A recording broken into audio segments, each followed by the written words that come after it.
Hello students, আমি মৌমিতা মজুমদার। আশা করি তোমরা সকলে খুব ভালো আছো। Welcome to our channel. আজকে আমি তোমাদের মেজর পলিটিক্যাল সায়েন্সের আরও একটা নিউ টপিক নিয়ে আলোচনা করব, যেটা হচ্ছে প্রাইম মিনিস্টার। ঠিক আছে, প্রধানমন্ত্রী নিয়ে আলোচনা করব। তার আগে বলে রাখি, যেটা আমি রোজ তোমাদের বলি, যে আমাদের কিন্তু অনলাইন ক্লাস চলছে এবং আমাদের অনলাইন ক্লাসে আমাদের নোটসও কিন্তু প্রোভাইড করা অনেকটাই হয়ে গেছে। তোমরা যারা আমাদের সঙ্গে অনলাইনে যুক্ত হতে চাও তারা আমাদের হেল্পলাইন নাম্বারে যোগাযোগ করবে। আমাদের হেল্পলাইন নাম্বার তোমরা জানোই, তবুও আমি তোমাদের আরও একবার মনে করিয়ে দিচ্ছি যে আমাদের হেল্পলাইন নাম্বার দেখো এখানে দেওয়া আছে দুটো। একটা হচ্ছে 6295916282, আর একটা হচ্ছে 7076398606। ঠিক আছে, আমাদের পুরো কোর্স ফি হচ্ছে 999 টাকায়, এবং তোমরা কিন্তু 999 টাকায় যাবতীয় সম্পূর্ণ কোর্সটা কিন্তু পেয়ে যাচ্ছ। ঠিক আছে, তোমরা মেজরের সঙ্গে সঙ্গে তোমরা এসিসি, এমডিসি, এইসি, মাইনর সবটাই কিন্তু পেয়ে যাচ্ছ মাত্র 999 টাকায়। তো খুব ভালো একটা অফার তোমাদের জন্য। এবং আমাদের কোর্সের ডিউরেশন হচ্ছে 6 মান্থে, 6 মাসের আমাদের কোর্স ডিউরেশন। এবং আমাদের কিন্তু অনেকটাই আমাদের হচ্ছে নোটস দেওয়া হয়ে গেছে, ক্লাস অনেকগুলো নেওয়া হয়ে গেছে। তো তোমরা যারা আমাদের সঙ্গে যোগাযোগ করতে চাইছো, তোমরা তাড়াতাড়ি দেরি না করে ঝটপট আমাদের হেল্পলাইন নাম্বারে যোগাযোগ করতে পারো। ঠিক আছে, দেখো তো আজকের টপিকে ফিরে আসি। আজকের টপিক শুরুতেই বললাম যে প্রাইম মিনিস্টার। দেখো, প্রাইম মিনিস্টার হচ্ছে আমাদের কেন্দ্রের আমাদের কেন্দ্রীয় সরকারের যিনি প্রধান। প্রাইম মিনিস্টার হচ্ছেন, দেখো লিখেছি, ডি ফ্যাক্টো এক্সিকিউটিভ, অর্থাৎ সরকারের প্রধান। দেখো, রাষ্ট্রপতিকে বলা হয় হচ্ছে রাষ্ট্রের প্রধান। ঠিক আছে, যাবতীয় সমস্ত কাজকর্ম, এক্সিকিউটিভ কাজকর্ম কিন্তু তার নামেই চলে। কিন্তু রাষ্ট্রপতির নামে চললেও যদি প্রধান ক্ষমতার অধিকারী বলা হয়, সেটা কিন্তু প্রাইম মিনিস্টার। ঠিক আছে, প্রাইম মিনিস্টার যাবতীয় সমস্ত এক্সিকিউটিভ কাজকর্ম, শাসনতান্ত্রিক কাজকর্মের কিন্তু প্রধান তিনি। তার নির্দেশেই এবং তার তত্ত্বাবধানেই কিন্তু সমস্ত কাজকর্মগুলো পরিচালিত হয়।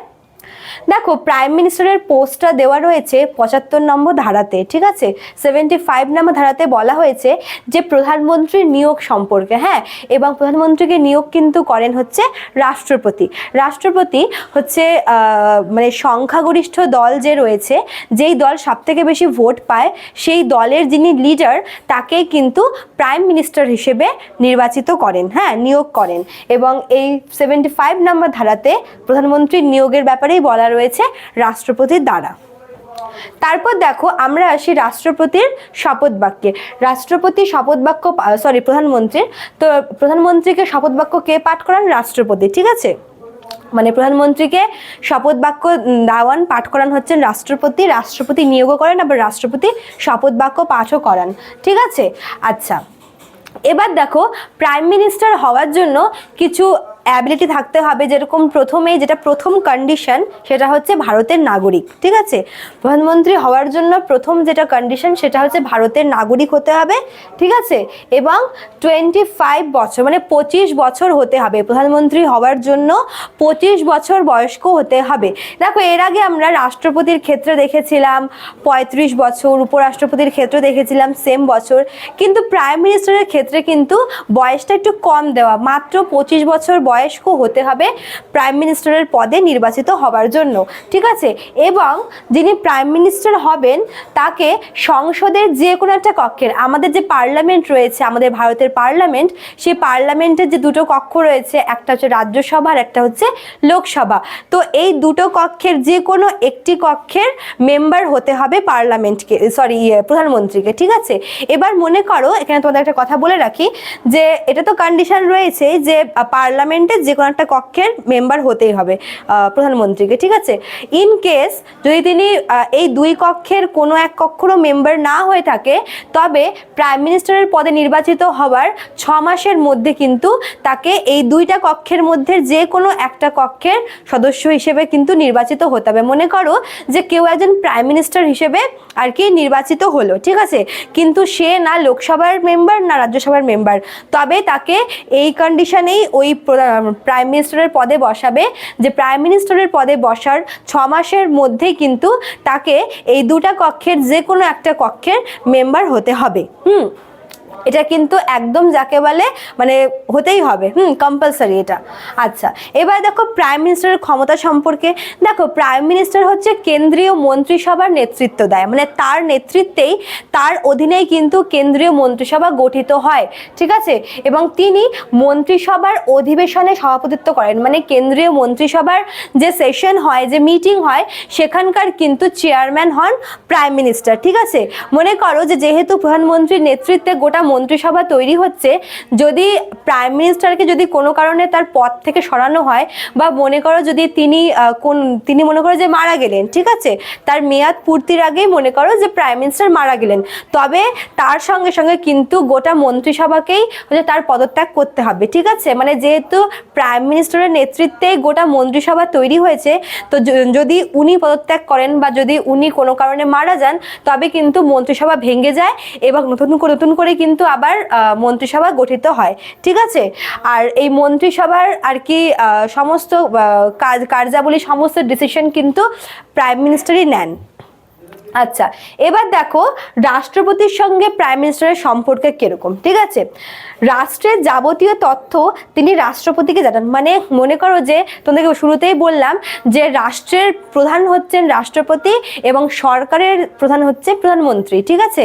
এবং রাষ্ট্রের যত রকমের কার্যাবলীগুলো হয়, বা যত রকমের আর কি শাসনতান্ত্রিক যত রকমের কার্যাবলী সম্পন্ন হচ্ছে, সমস্ত কিছু কিন্তু প্রাইম মিনিস্টার রাষ্ট্রপতিকে জানায়, ঠিক আছে। এবং এটা হচ্ছে 78 নম্বর আর্টিকেলে বলা হয়েছে যে প্রধানমন্ত্রী রাষ্ট্রপতিকে সমস্ত ব্যাপারে সমস্ত তথ্য জানাবে।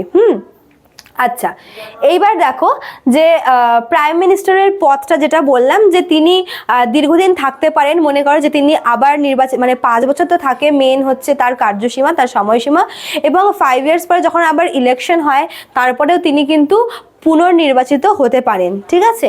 আচ্ছা, এবার দেখো কয়েকজন বিখ্যাত প্রাইম মিনিস্টার এবং তাদের সঙ্গে রিলেটেড কিছু টপিক, যেরকম মনে করো যে প্রথমে রয়েছে হচ্ছে পণ্ডিত জওহরলাল নেহরু। পণ্ডিত জওহরলাল নেহরু হচ্ছেন স্বাধীন ভারতের প্রথম প্রধানমন্ত্রী, এবং তিনি হচ্ছেন তিনি সব থেকে বেশি সময় হচ্ছে প্রাইম মিনিস্টারের পদে ছিলেন, ঠিক আছে। প্রায় 17 বছর ধরে জওহরলাল নেহরু হচ্ছে ভারতের প্রাইম মিনিস্টার হিসেবে কার্য সম্পাদন করেছেন। তারপরে দেখো যদি আমরা সব থেকে আর কি কনিষ্ঠতম প্রধানমন্ত্রীর টপিকে আসি, তাহলে সেটা হচ্ছে রাজীব গান্ধী, ঠিক আছে। রাজীব গান্ধী হচ্ছে ভারতের সবচেয়ে কনিষ্ঠতম প্রধানমন্ত্রী। আচ্ছা, দেখো ইন্দিরা গান্ধী হলেন ভারতের প্রথম মহিলা প্রধানমন্ত্রী, হ্যাঁ, যাকে হত্যা করা হয়েছিল। আর সবার সাথে দেখো ভিপি সিং। এই ভিপি সিং হচ্ছেন এমন একজন আর কি প্রাইম মিনিস্টার যার এগেনস্টে হচ্ছে অনাস্থা প্রস্তাব আনা হয়েছিল। এবং অনাস্থা প্রস্তাবটা কি?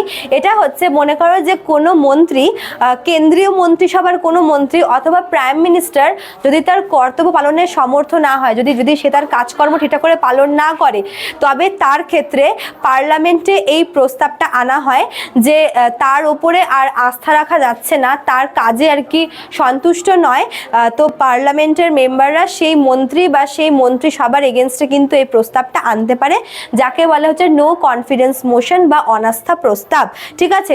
যদি এই প্রস্তাব পেশ হয় তাহলে কিন্তু সেই মন্ত্রী সহ গোটা মন্ত্রিসভাকে পদত্যাগ করতে হবে, ঠিক আছে।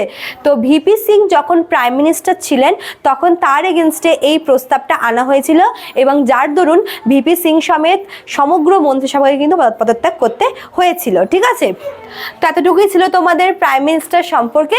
আশা করি তোমাদের ভিডিওটি খুব এফেক্টিভ হবে, হেল্পফুল হবে। ভিডিওটি ভালো লাগলে অবশ্যই তোমরা লাইক, কমেন্ট করবে, শেয়ার করবে। চ্যানেলটি নিউ হলে পরে সাবস্ক্রাইব করে পাশে থাকা বেল আইকন ক্লিক করে অল করে দিও। দেখা হচ্ছে নিউ ভিডিওতে, নিউ একটা ক্লাস নিয়ে। Thank you.